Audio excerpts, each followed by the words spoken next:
ಆತ್ಮೀಯ H16 news ವೀಕ್ಷಕರೇ, ನಾನು ನಿಮ್ಮವ MI ಅಥವಾ ಮಲ್ಲಪ್ಪ ಜೋತವರು. ಆದ್ಮೇಲೆ ಧರ್ಮಸ್ಥಳ ಸೌಜನ್ಯಾಲಯ ಹೆಸರನ್ನು ಯಾರು ಕೇಳಿಲ್ಲ, ಯಾರು ಆಕೆಯ ಕಥೆಯನ್ನು ನೆನೆಸ್ಕೊಳ್ಳೋದಿಲ್ಲ.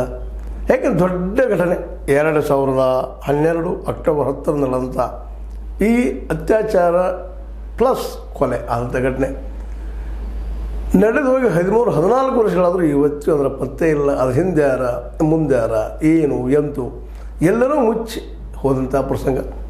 ಈ ದಿಶೆಯಲ್ಲಿ ಮಹೇಶ್ ತಿಮ್ಮರೊಡ್ಡಿ ಮಟ್ಟಣ್ಣವ ಸಾಕಷ್ಟು ಪ್ರಯತ್ನ ಮಾಡಿದರು, ಅವರಿಗೆ ಜಯ ಸಿಗಲಾರದ ಸದಾ ಸೋಲು ಉಂಡಿದ್ದನ್ನು ನಾವು ನೋಡ್ತಾ ಇದ್ದೀವಿ.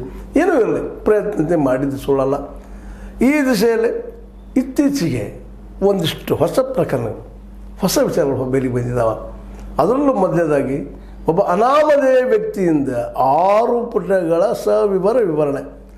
ಧರ್ಮಸ್ಥಳದಲ್ಲಿ ನಡೆಯುತ್ತಿದ್ದಂತಹ ಈ ದುರಂತಗಳು, ಈ ಅತ್ಯಾಚಾರಗಳು, ಈ ಕೊಲೆಗಳು ಯಾರು ಮಾಡಿಸ್ತಾ ಇದ್ದರು, ಯಾರಿದ್ದರು ಹಿಂದೆ ಅನ್ನುವಂಥ ವಿಷಯವನ್ನು ಈ ಸಂದರ್ಭದಲ್ಲಿ ಹೇಳೋ ಪ್ರಯತ್ನ ಅವ್ರು ಮಾಡಿದ್ದಾರೆ. ಆ ಪತ್ರದಲ್ಲಿ ಅವ್ರ ಹೆಸರು ಹೇಳಿಲ್ಲ, ಬಟ್ ಆದರೆ ನಾನು ಹೇಳುತ್ತೀನಿ, ನಾನು ರೆಡಿ ಇದ್ದೀನಿ ಅಂತ ಸಾಕ್ಷಿ ಒದಗಿಸ್ಲಿಕ್ಕೆ ಬಂದಿದ್ದಾರೆ ಆ ವ್ಯಕ್ತಿ, ಅನಾಮಧೇಯ ವ್ಯಕ್ತಿ. ಅದು ಸುಪ್ರೀಂ ಕೋರ್ಟ್ ವಕೀಲರಾದಂಥ KV ಧನಂಜಯ ಅವರ ಮೂಲಕ ಅಂತ. ಅವರು ತಮ್ಮ ಪತ್ರದಲ್ಲಿ SP ಅವರಿಗೆ ಪತ್ರವನ್ನು ಕೊಟ್ಟಿದ್ದಾರೆ. ನಮಗೆ ಜೀವ ರಕ್ಷಣೆ ಕೊಡ್ರಿ, ನಾವು ಬಂದು ಹೇಳ್ತೀವಿ ಯಾರು ಏನು, ನಾನು ಸಾಕ್ಷಿ ಕೊಡ್ತೀನಿ ಅನ್ನುವಂಥ ಗಟ್ಟಿ ಮನಸ್ಸಿನಿಂದ ಆ ಮನುಷ್ಯ ಮುಂದೆ ಬಂದಿದ್ದಾರೆ. ಅದಕ್ಕೆ ಮುಖ್ಯ ಕಾರಣ ಅವರು ಇಲ್ಲಿವರೆಗೆ